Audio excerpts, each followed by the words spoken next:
Cause it.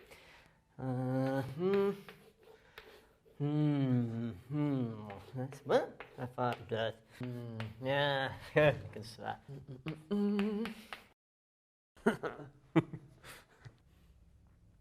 G'day, I'm Marcel Jackson, a mathematician at La Trobe University.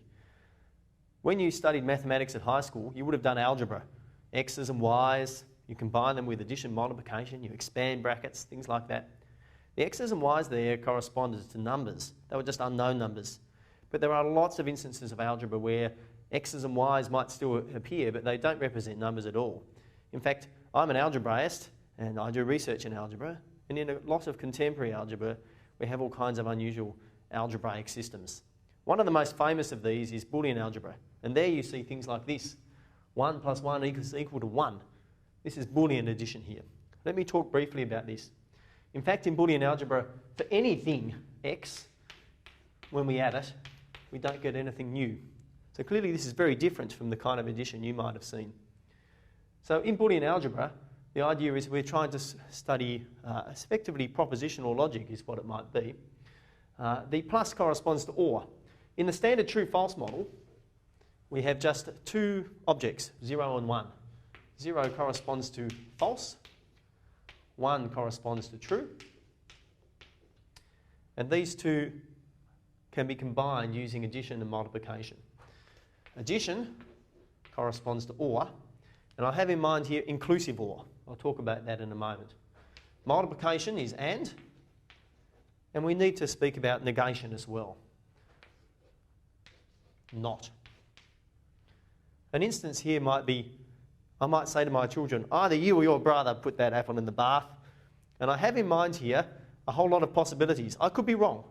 Maybe neither of my children put the apple in the bath, in which case my statement was actually false, because I claimed that at least one of them did. Let's have a look.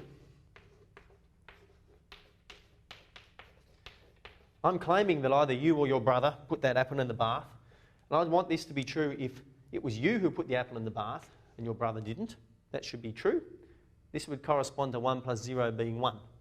A true or a false is a true. Maybe you didn't put the apple in the bath, but your brother did. I would still be correct there. The last possibility is the only strange one.